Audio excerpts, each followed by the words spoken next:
এই দাবির ক্ষেত্রে ওনারা কিন্তু পোশাক পরিহিত আইনজীবী হায়ার করে এনে উপস্থাপন করেছেন। আমি দেখেছি ব্যান্ড ওনারা এখনো ব্যান্ড আছে, খেয়াল করেছি আমি। মাননীয় স্পিকার, আইনজীবী যে দাবিগুলো করেছেন খুব জুসি দাবি।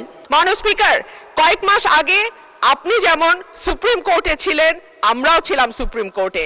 আপনি আমাদের সমস্যা যেভাবে যত কাছের থেকে দেখেছেন, এই সমস্যার ভেতর দিয়ে আপনি গেছেন, আমরাও কিন্তু সেই একই সমস্যার ভেতর দিয়ে এখন যাচ্ছি। মাননীয় স্পিকার, আমি 1 টাকা বাজেট অনুমোদনের জন্য বলছি এ কারণেই যে 2025-26 সালে বিচার বিভাগের জন্য বরাদ্দ ছিল 2015 কোটি টাকা, যেটি জিডিপির 0.03% কাছাকাছি। এইবার এটি বেড়ে হয়েছে 2187 কোটি 58 লক্ষ টাকা। মাননীয় স্পিকার, এটাও জিডিপির 0.03% মতো, এর বেশি নয়।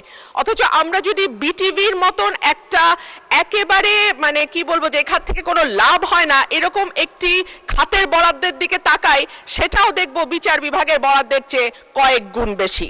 মাননীয় স্পিকার, আমরা যদি আইনের শাসনের কথা বলি, ন্যায় বিচারের কথা বলি, সকলের জন্য সমান অধিকারের কথা বলি, সেটা একটা সুষ্ঠু বিচার বিভাগ না থাকলে সম্ভব হবে না। এখন পর্যন্ত পেন্ডিং মামলার সংখ্যা 50 লক্ষের উপরে, অর্থাৎ মামলা জট একটি বড় সমস্যা।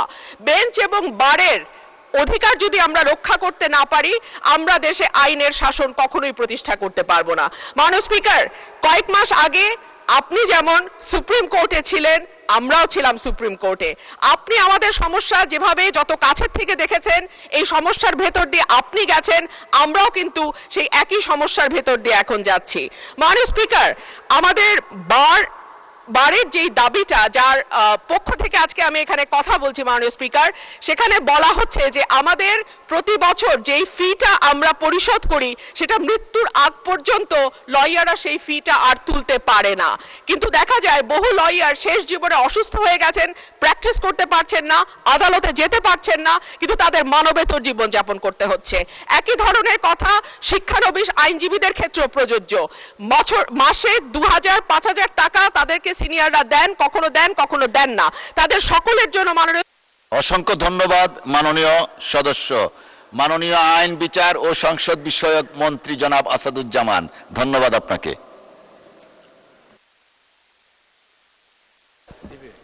মাননীয় স্পিকার, আপনাকে ধন্যবাদ। মাননীয় স্পিকার, আপনি লক্ষ্য করেছেন অন্য দাবির ক্ষেত্রে কিন্তু মাননীয় সংসদ সদস্য নিজেরাই আর্গুমেন্ট করেছেন। এই দাবির ক্ষেত্রে ওনারা কিন্তু পোশাক পরিহিত আইনজীবী হায়ার করে এনে উপস্থাপন করেছেন। আমি দেখেছি ব্যান্ড ওনারা এখনো ব্যান্ড আছে, খেয়াল করেছি আমি। সুতরাং আমাকে একটু রয়েস হয়ে বুঝে শুনে উত্তর দিতে হবে মাননীয় স্পিকার।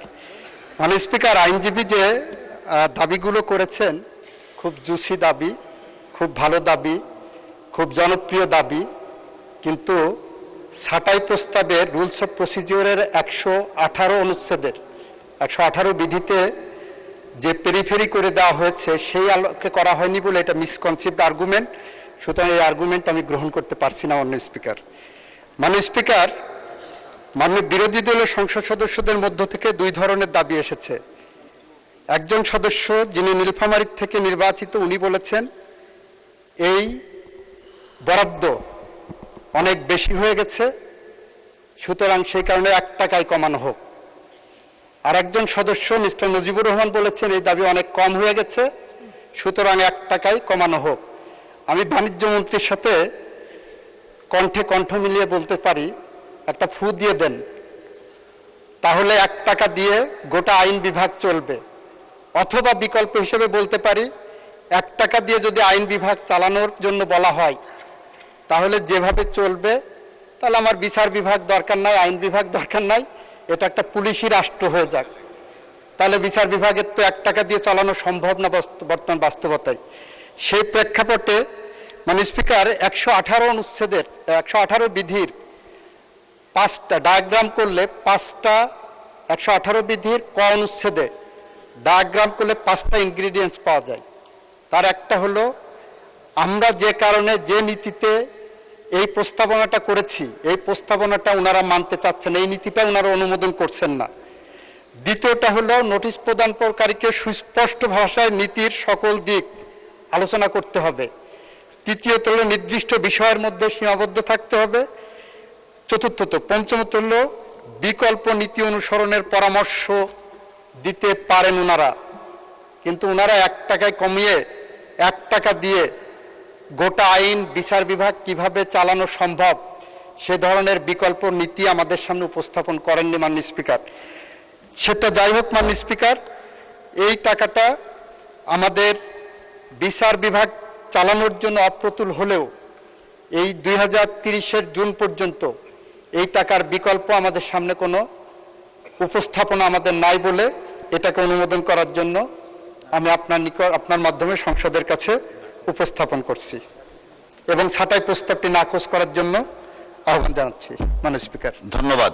2027-এর 30 জুন হবে, 2027-এর 30 জুন। 27-30 জুন জি পর্যন্ত। জি, ধন্যবাদ।